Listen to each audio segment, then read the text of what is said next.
Queridos, chegamos num momento bem importante no nosso culto racional a Deus. O momento da palavra de Deus. Na semana passada nós ministramos aqui: o escolhido é inabalável na fé. O escolhido é inabalável na fé. Hoje nós veremos o reino inabalável. Nosso tema de hoje é reino inabalável. E se encontra no texto de Hebreus 12, verso de número 28. Leiamos atentamente a palavra de Deus.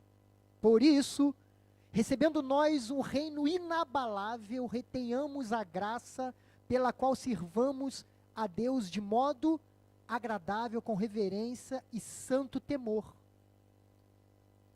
Queridos, reino inabalável. Deus abala tudo aquilo que é abalável para revelar o que é verdadeiro e inabalável. Deus abala tudo aquilo que é abalável para revelar o que é verdadeiro e o que é inabalável. Eu não sei como você chegou aqui nessa noite. Eu não sei como tem sido os seus dias. Eu não sei, querido internauta, como tem sido os seus dias. A palavra de Deus diz que no mundo teríamos aflições, mas que nós tivéssemos bom ânimo, porque Ele venceu, nós já vencemos em nome de Jesus. Reino inabalável. Fazer parte de um reino inabalável. Tem situações nas nossas vidas, amados, que Deus praticamente permite situações acontecerem, surgirem, porque nós nos sentimos inatingíveis, suprassumos, super-homens. Nós nos sentimos pessoas incapazes de errar. Deus abala tudo aquilo que é abalável para revelar a verdadeira fé do inabalável. E nessa noite que nós queremos conversar e tratar é sobre a estrutura pessoal, sobre a estrutura emocional e sobre a estrutura espiritual. E no início dessa palavra da graça de Deus para as nossas vidas, quero declarar sobre a sua vida que ninguém tem o direito de abalar a sua vida. Ninguém pode fazer isso. Eu já declaro sobre a sua vida que nenhuma circunstância pode abalar você. Você é inabalável. Você já é salvo. Você foi um escolhido. Os seus dias foram contados no relógio cronológico de Deus. Os seus dias já foram escritos um a um, nenhum sequer foi esquecido de Deus. Você não pode se deixar ser abalado pelas circunstâncias da vida. É bem certo que é muito difícil a gente não se abalar. Quando vai chegando o final do mês, quando começa a vir as situações que a gente começa a ter os desgastes financeiros, a fartura, a farta de tudo. Deus é o Deus da provisão, meu irmão. Minha irmã, Deus é Deus fiel. Deus é fiel. Deus tem se manifestado fiel em todo tempo. E é isso que nós temos que crer, para que nós nos tornemos inabaláveis. Portanto, já que estamos recebendo o reino inabalável, sejamos agradecidos e assim adoremos a Deus de modo aceitável, com reverência e temor. Já que nós estamos inseridos nesse reino inabalável, nós temos que apenas adorar a Jesus, sermos alegres, sermos felizes, estarmos gratos. Senhor, eu sou grato a Ti. Jesus, eu sou grato porque Tu tens sido bom. Tu és um Deus bom. Tu não falha. Tu nunca falhou. Glórias a Deus. Lucas, capítulo de número 7, contam a história que eu queria destacar nessa noite. a história do filho da viúva de Naim. E diz assim: em dia subsequente dirigia-se Jesus a uma cidade chamada Naim, e ia com ele os seus discípulos e numerosa multidão. Como se aproximasse da porta da cidade, eis que saía o enterro do filho único da viúva, e grande multidão o seguia com ela. Vendo-a, o Senhor se compadeceu dela e lhe disse: não chores. Chegando-se, tocou no esquife, parando os que conduziam, disse: jovem, eu te mando, levanta-te. No 15 diz: sentou-se como que estivera morto e passou a falar. E Jesus restituiu a sua mãe. 16 diz: todos ficaram possuídos de temor e glorificavam a Deus, dizendo: grande profeta se levantou entre nós, e Deus visitou o seu povo. No 17 diz: esta notícia a respeito dele divulgou-se por toda a Judéia e por toda a circunvizinhança. Somente até aí.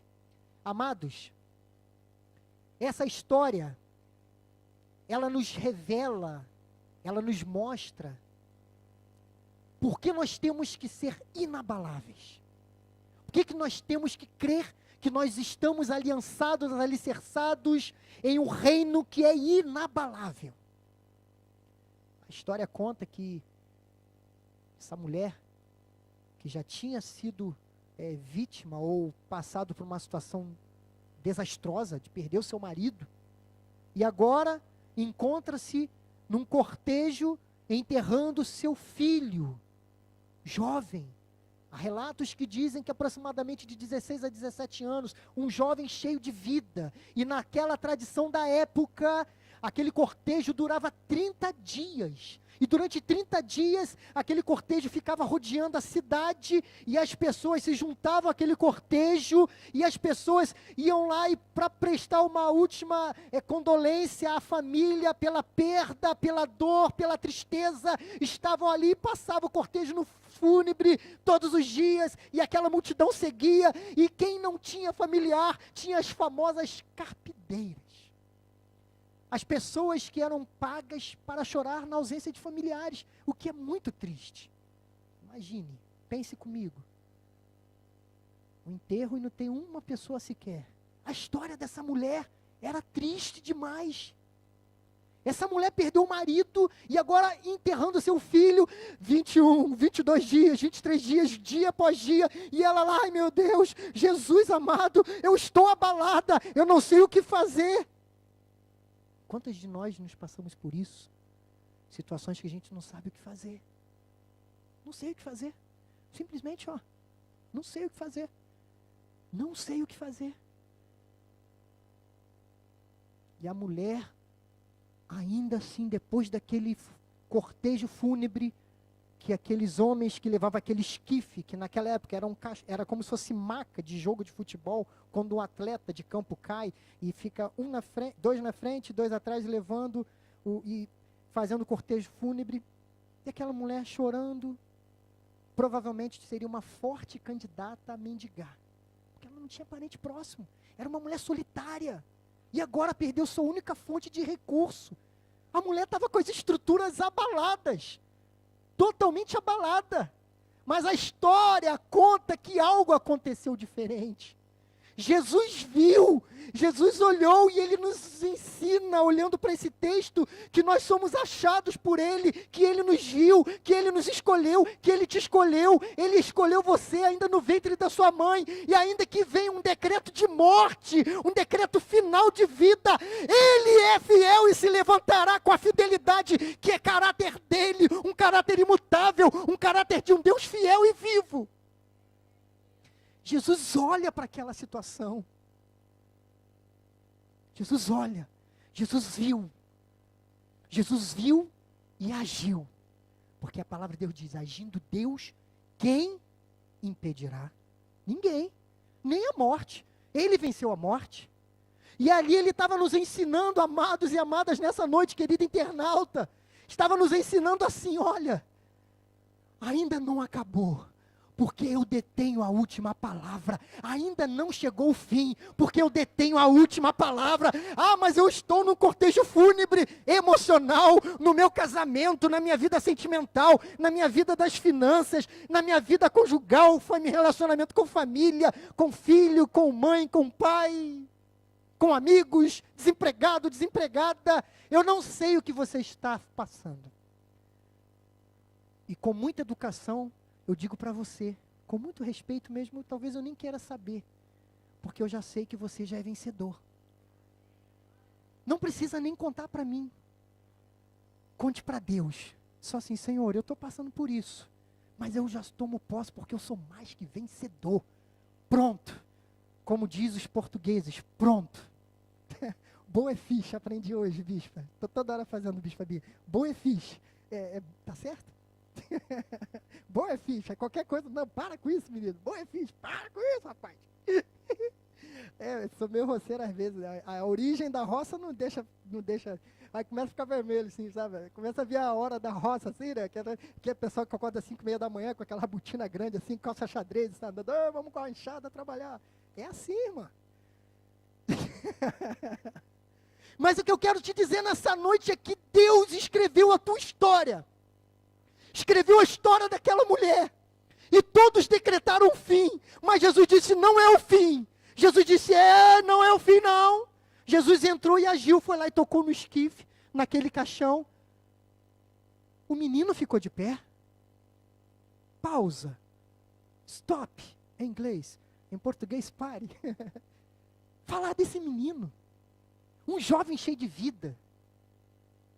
Talvez querer ser um jogador de futebol, um Cristiano Ronaldo, ou jogar no Sporting, bispo, yes. Os Benfica também, a gente não pode, temos que ser imparciais, querido internauta. Ou talvez um Neymar, né? Mas aquele jovem perdeu o sentido de vida e morreu. Acabou para ele de ser um médico, um advogado, um engenheiro, um doutor, um psicólogo, um pastor, um ganhador de almas para o reino. A vida cortou as chances daquele rapaz. Mas ainda que a vida corte as tuas chances, Jesus vem.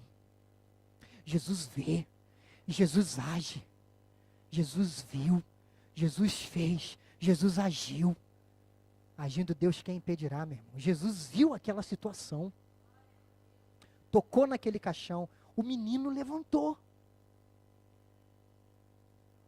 O que é o reino de Deus?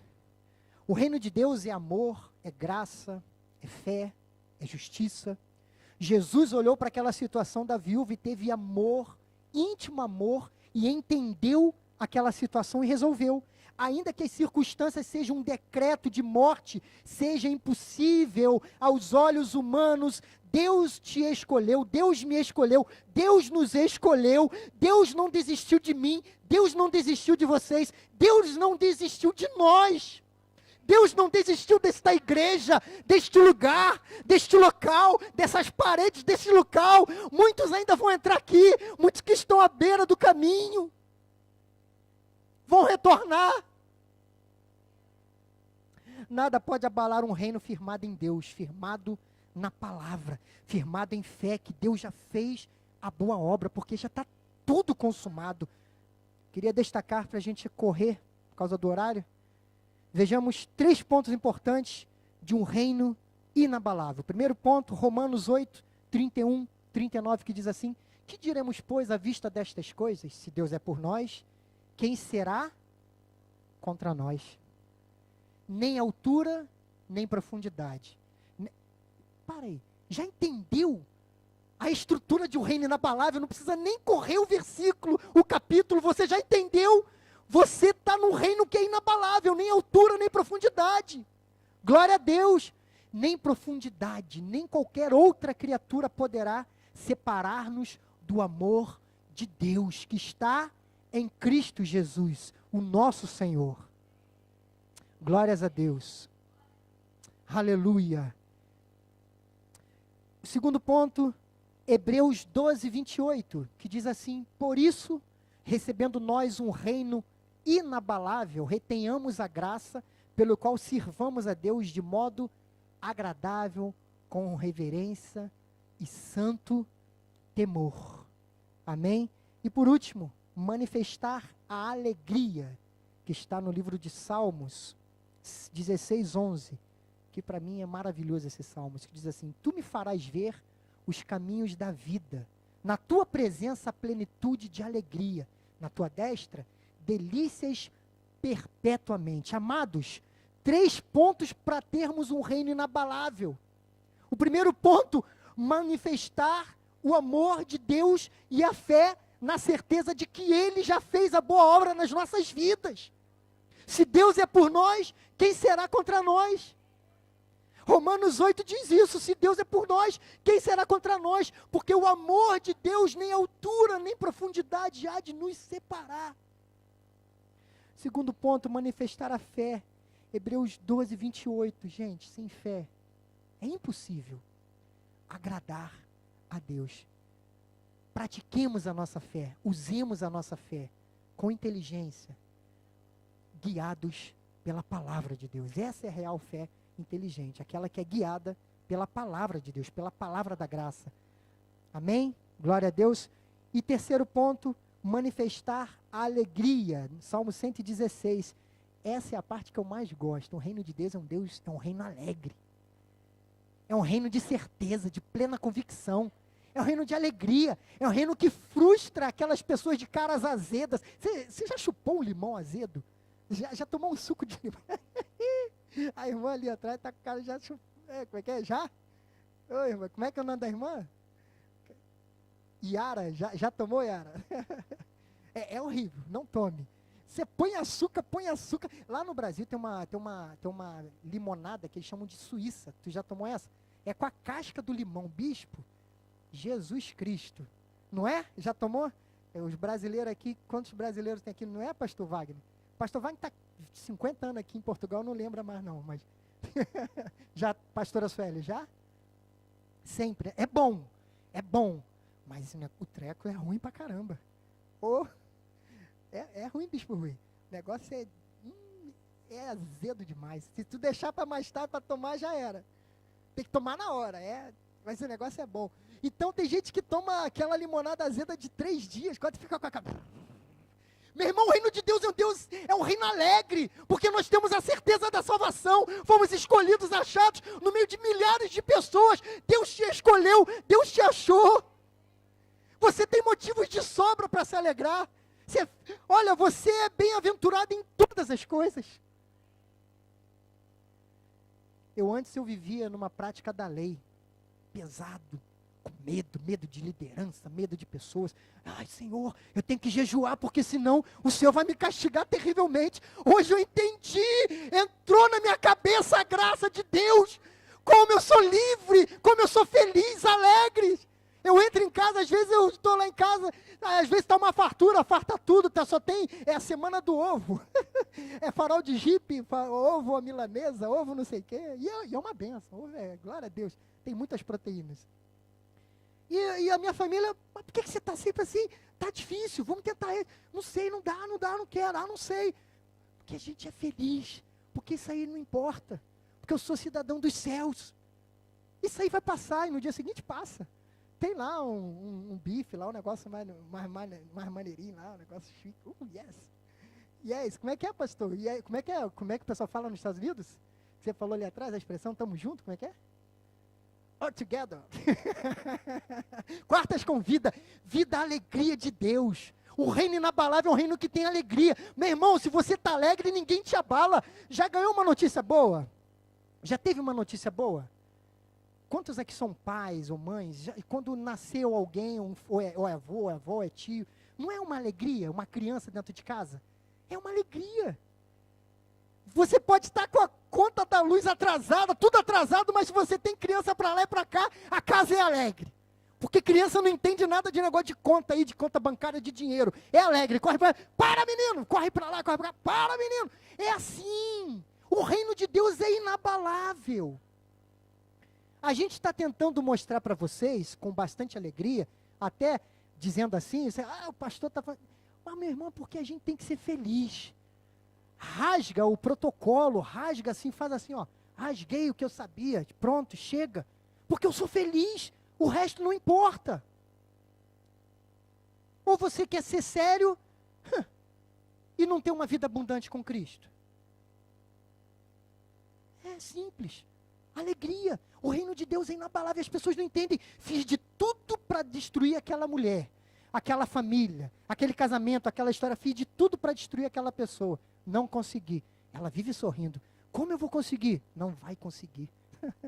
Querido internauta, quero declarar sobre a sua vida. Ninguém vai conseguir. Por um caminho veio alguma palavra sobre a sua vida de maldição. Por 7 bate retirada em nome de Jesus. A palavra de Deus diz que a maldição sem causa não encontrará repouso. Não tem repouso nas nossas vidas, porque nós já somos abençoados em Cristo. Glória a Deus. Amém? Em 1 Coríntios diz assim, que segundo a graça de Deus que me foi dada, pois pus eu como sábio arquiteto o fundamento e outro edifica sobre ele, mas veja cada um como edifica sobre ele, porque ninguém pode pôr outro fundamento além do que já está posto, o qual é Jesus Cristo, o fundamento da igreja. Jesus é a alegria, é o pão de cada dia, é a certeza da vitória. Jesus é a provisão, Jesus é a salvação. Glória a Deus. É um reino inabalável, não pode deixar se abalar por coisas pequenas dessa vida. Glória a Deus. O apóstolo Paulo fala que edificamos sobre o único fundamento que é Cristo, e que ninguém pode edificar sobre outro fundamento que não seja este. Tudo precisa estar sobre a rocha que é Cristo, sobre a palavra de Deus, sobre a rocha que é a doutrina da graça de Deus. Glória a Deus. Já estou caminhando para o final da nossa mensagem dessa noite. Eu queria que você abrisse a Bíblia. Mateus 7, 24 a 27. Todos acharam?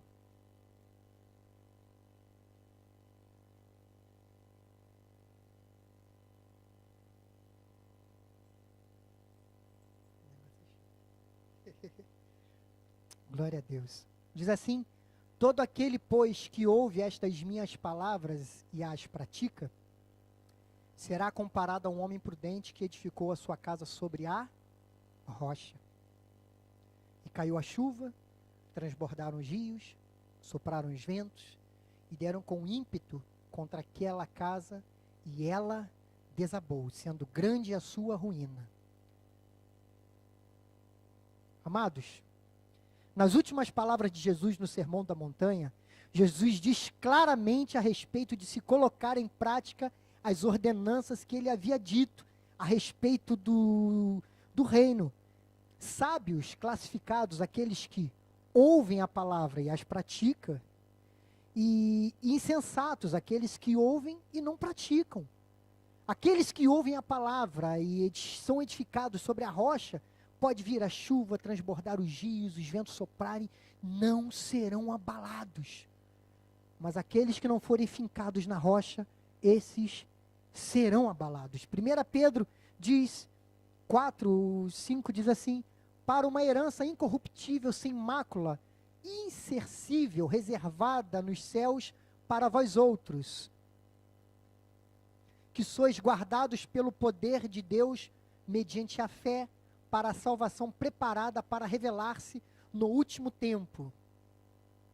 Que sois guardados pelo poder de Deus, mediante a fé, para a salvação preparada para revelar-se no último tempo. Queridos, já chegando no final dessa mensagem, uma realidade no reino dos céus é o fato de que a casa do Senhor está sendo posta à prova o tempo todo para ser abalável. No início nós falamos, dizemos assim: Deus abala tudo aquilo que é abalável para revelar o que é verdadeiro e inabalável. Muitas pessoas se levantam para impedir o crescimento de algo, muitas pessoas se levantam para tentar frustrar sonhos de algo, mas aqueles que são fincados na rocha, aqueles que recebem a revelação da graça de Deus, entendem o chamado, tomam posse de algo dizendo assim: olha, eu sou salvo, eu sou escolhido, eu vou manifestar a alegria, a fé em Deus, eu não serei abalado. Esses não serão abalados. Glória a Deus. Aleluia. A história daquela mulher, a viúva de Naim, abalada por uma situação, por um decreto de morte. A passagem que Jesus, já no final do Sermão do Monte, diz, olha, você que for fincado na rocha, pode vir a chuva, transbordar os rios, soprar os ventos. Pá. Certa feita, Jesus convida os discípulos para atravessar para o outro lado e fala assim, olha, eu vou descansar na popa do barco, mas vocês descansem, descansem. Em outras palavras, Jesus os põe à prova. Será que eles são inabaláveis na fé? Será que eles realmente têm o reino inabalável? Eles entenderam a mensagem? Será que eles realmente sabem com quem eles estão andando? Será que eles realmente entendem isso? Momentos depois, um sudoeste vem, forte vento, chuva, as ondas do mar, o barco para um lado, o barco para o outro, Jesus dormindo, e o barco, Jesus na popa do barco, e eles dizem, mestre, não te importa que pereçamos? E a resposta de Jesus é fantástica. Por que sois assim tímidos? Por que não tendes fé? Por que sois assim? O reino inabalável é manifestado por fé. Fé, certeza de que Deus já agiu na sua vida, nada pode te abalar. Fé é a certeza, é a plena convicção das coisas que não existem, mas existem pela fé. Pela fé. O reino de Deus, inabalável pela fé. E por último, quero declarar sobre a sua vida, nessa noite, que o seu reino, o seu ministério, o seu chamado, a sua casa, a sua vida, tudo que você projetou no ano de 2019, ainda que as circunstâncias pareçam estar abaladas aos olhos humanos, na palavra figurada estão abalados, mas na palavra do reino espiritual, na palavra da graça de Deus, na palavra revelada a nós, nós entendemos que não está, porque Deus vai se manifestar no tempo dele, na hora dele, no calendário dele, e vai dar um decreto final para isso, porque ele já decretou isso na sua vida. Dizem que não vai conseguir, já consegui. Meu irmão, essa quarta convida, ela traz isso para as nossas vidas. O entendimento de que, olha, eu sou inabalável na fé. Eu sou parte de um reino inabalável. E reino de Deus é relacionamento, é estar aqui na igreja. Eu gosto do recurso da internet, é muito bom direcionar essa palavra diretamente aos internautas. Gostamos da internet, é uma ferramenta maravilhosa para a salvação de almas, para buscar os perdidos. É uma estratégia muito boa, uma ferramenta para ajudar empresas, para ajudar a muitos. Mas nada melhor do que o calor do abraço de alguém que está aqui na igreja. Nada melhor do que olhar nos olhos e dizer, meu irmão, eu te amo em nome de Jesus. Meu irmão, me dá um abraço. Meu irmão, eu quero estar com você. Você é parte da minha vida, você é minha família. Vamos tomar um café na cantina da igreja. Ah, deixa eu te dar um abraço, meu irmão, deixa eu te contar uma coisa. Olha, essa semana blá, blá, blá. Essa semana blá, blá, blá. Nada melhor que isso. Internet é um recurso. Não deu para ir para a igreja. Não consegui ir. Olha, saí do trabalho, não dá tempo. Caramba, mas eu não vou ficar fora da comunhão com a igreja, eu vou para a internet. É isso. Mas ela não pode roubar a tua cadeira na igreja, a tua comunhão com os santos. A internet não pode tirar isso. O teu reino está abalado se você está pensando assim. Eu estou em casa com meu edredom no frio, quentinho, ligo o aquecedor, boto um chimarrão, um chá quentinho, biscoitos, alguma coisa, e estou vendo um culto maravilhoso, e pregou bem, e pulou, e cantou errado, e foi engraçado, e falou besteira, e falou isso, e olha, está errado ali, e fica julgando. E o bispo Rui falou isso, e a bispa Manoel